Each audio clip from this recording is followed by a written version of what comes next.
नमस्कार दोस्तों, मैं चंदन कुमार प्रीपेल क्लासेस के ऑनलाइन सेशन में आप समस्त छात्र छात्राओं का फिर से एक बार स्वागत करता हूं। दोस्तों, आज मैं आपके बीच एक बहुत बड़ा खबर लेकर के आया हूं जो छात्रों के लिए काफी सुखमय और आनंद की अनुभूति देगा।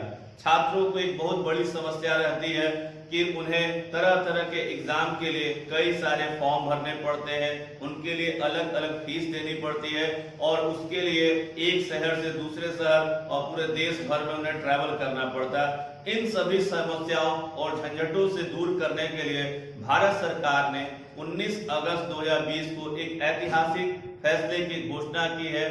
भारत सरकार ने पूरे भारत के छात्रों के लिए नेशनल रिक्रूटमेंट एजेंसी के गठन को मंजूरी 19 अगस्त 2020 को दे दी है। आपको बताना चाहेंगे साथियों, 1 फरवरी 2020 के बजट भाषण में केंद्रीय वित्त मंत्री निर्मला सीतारमण ने एनआरए के गठन के बारे में पूरे देश को संबोधित किया था और परंतु उसकी मंजूरी 19 अगस्त 2020 को केंद्रीय कैबिनेट के प्रधानमंत्री की अध्यक्षता में इसको मंजूरी मिल गई है। 1517 करोड़ रुपए खर्च करके एनआरए का गठन किया जाएगा और एनआरए के गठन लगभग 3 वर्षों में पूरी तरह से संपन्न हो सकेगा। परंतु जो परीक्षाएं हैं वो वर्ष 2021 से एनआरए कराना शुरू कर देगा। आपको बताना चाहेंगे साथियों कि प्रारंभ में एसएससी, रेलवे और बैंक के एग्जाम एनआरए के माध्यम से कराए जाएंगे।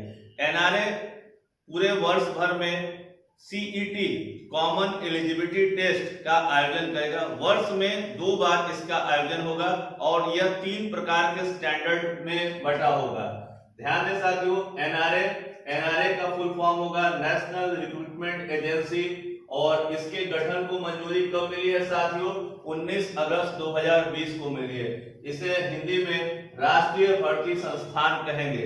एनआरए के द्वारा कॉमन एलिजिबिलिटी टेस्ट, जिसे हम लोग सीईटी कहते हैं, वो ऑर्गेनाइज कराया जाएगा। सीईटी 3 स्टैंडर्ड के होंगे, हाई स्कूल, 12th और ग्रेजुएशन स्टैंडर्ड पे। आपको बता दें साथियों कि जो छात्र ग्रेजुएशन पूरा कर चुके होंगे वो तीनों प्रकार के सीईटी में बैठ सकेंगे।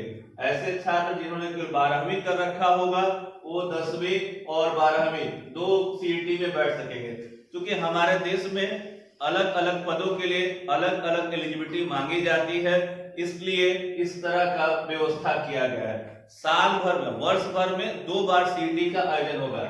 आपको बता दें कि प्रधानमंत्री की अध्यक्षता में केंद्रीय मंत्रिमंडल ने 19 अगस्त 2020 को एनआरए की स्थापना और गठन की मंजूरी दी है। आपको बताएं कि एनआरए की स्थापना 1517 करोड़ रुपए में 3 वर्षों में किया जाएगा।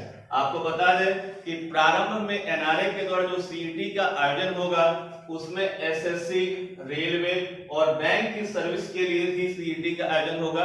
परंतु सरकार की प्लानिंग है कि अपने देश में और संस्थाएं जो अपना एग्जाम लेती है, जैसे डीआरडीओ है, इन सभी को भी आगे चल करके इनमें जोड़ा जाएगा। आपको बताना चाहेंगे छात्रों कि सीईटी के माध्यम से जो प्रिलिमिनरी एग्जाम ऑर्गेनाइज किए जाएंगे, जो छात्र इनको पास कर सकेंगे उनका जो स्कोर कार्ड होगा वो 3 वर्षों के लिए वैलिड होगा।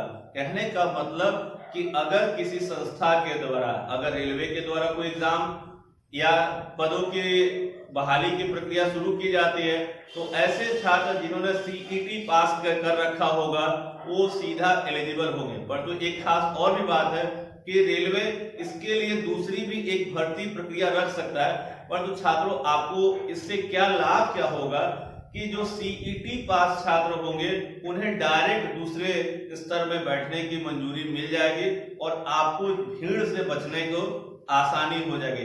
ऐसे होता क्या था कि ग्रुप डी के पदों पर कोई भर्ती निकलती थी, अगर 70,000 पोस्ट है तो 1 से 1.25 करोड़ जो है फॉर्म पड़ते थे। अब सीईटी के आने से क्या होगा कि उससे जो पदों के लिए जो बहाली होती है उसमें जो कैंडिडेट है उनकी संख्या बहुत कम हो जाएगी। ऐसे कैंडिडेट इसमें बैठ सकेंगे जिन्होंने सीईटी पास कर लिया। तो याद रखेंगे, इसमें सरकार की ये व्यवस्था की गई है कि कोई भी संस्थान अपना दूसरा एग्जाम ऑर्गेनाइज करा सकता है, पर तो सभी को सीईटी पास होना होगा। सीईटी पास छात्र ही अगले भर्ती प्रक्रिया में शामिल हो सके। आपको बताना चाहेंगे कि वर्ष में 2 बार सीईटी का आयोजन होगा। सीईटी सबसे खास बात है कि 12 भारतीय भाषाओं में आयोजित किया जाएगा। ऐसे हमारे देश में जो भी एग्जाम होते थे, चाहे एसएससी के हो, चाहे रेलवे के हो, चाहे बैंक के हो, वो 2 भाषाओं में, एक हिंदी और दूसरी अंग्रेजी भाषा में ऑर्गेनाइज किए जाते थे। परंतु अब की बार 12 भाषाओं का प्रावधान किया गया है, जिससे स्थानीय भाषाओं के जो छात्र होंगे उन्हें भी काफी सहूलियतें मिल सकेंगे। अगली खास बात है कि जो सीईटी होगा वो प्री लेवल का एग्जाम कराएगा। हमने आपको पहले ही बता दिया कि एक प्री लेवल एग्जाम होगा और इससे क्या कि आप डायरेक्ट दूसरे चरण में बैठने के एलिजिबल हो जाएंगे। हमारी खास क्या बात होगी इसका, कि इसका जो स्कोर कार्ड होगा वो 3 वर्षों के लिए मान्य होगा। आपको बता दें छात्र, जैसे कि कोई छात्र है जिसने पहली बार सीईटी में 60% स्कोर किया, दूसरी बार 70% स्कोर किया और तीसरी बार 80% स्कोर किया, तो जो मैक्सिमम होगा वही मान्य किया जाएगा। तो ये छात्रों के लिए काफी सुविधाजनक होगा।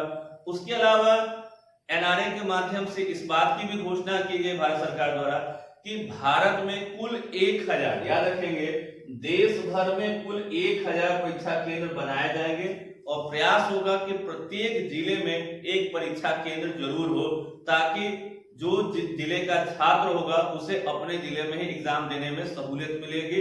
उसे ट्रैवलिंग की समस्या से दूर हो जाना पड़ेगा, आसानी से वो एग्जाम दे पाएगा। उसे मतलब कि और एक्स्ट्रा जो इकोनॉमिकल प्रॉब्लम होती थी वो नहीं होगा, एकमात्र एग्जाम देना होगा। ये काफी सराहनीय कदम है, यह एक काफी सराहनीय फैसला है, परंतु अभी इसको इम्प्लीमेंट होने में साथियों कुछ वक्त लगेगा। पर तब तक आप लोग मेंटली प्रिपेयर हो जाएं कि हमें अब 2021 से सीईटी देना है। परंतु अभी फिलहाल जो रेलवे के माध्यम से एनटीपीसी या अभी एसएससी की जो भर्ती परीक्षाएं चल रही है, चाहे आईबीपीएस है, उसमें 2020 में ये चीजें फॉलो नहीं की जाएगी, पर 2021 में सीईटी देना होगा। अब कैसे सीईटी होगा, क्या उसके एग्जाम का पैटर्न होगा, क्या प्रारूप होगा, वो अभी देखने की बातें होंगी। दूसरी खास बात ये भी बता दें साथियों कि जो ये सीईटी एग्जाम ऑर्गेनाइज कराए जाएंगे, तो हमारे देश में जो भी नियमानुसार छूट मिलते हैं एससी, एसटी, ओबीसी को, जो एज रिलैक्सेशन मिलता है, अभी उस पे आगे सूचनाएं मिलेंगे। चूंकि होता क्या है कि रेलवे 33 साल तक लोगों को बहाली करता है, एसएससी में 28 साल, 30 साल, 25 साल, बैंक में 28 साल तक। ये सब एक समस्या है जिसका निदान जो है वो आगे चल करके होगा। तो आप लोग छात्रों इस बात को समझ सके हैं कि ये जो देश में कॉमन एलिजिबिलिटी टेस्ट होगा, इस साल भर में 2 बार ऑर्गेनाइज कराया जाएगा। और एनआरए जो है वो क्या है, नेशनल रिक्रूटमेंट एजेंसी, ये 1517 करोड़ रुपए में लगभग 3 वर्षों में इसका गठन हो पाएगा। दोस्तों, आपको अगर हमारा वीडियो अच्छा लगा हो तो इसको ज्यादा से ज्यादा शेयर करें, लाइक करें और हमारे चैनल को जरूर सब्सक्राइब करें। धन्यवाद, नमस्कार।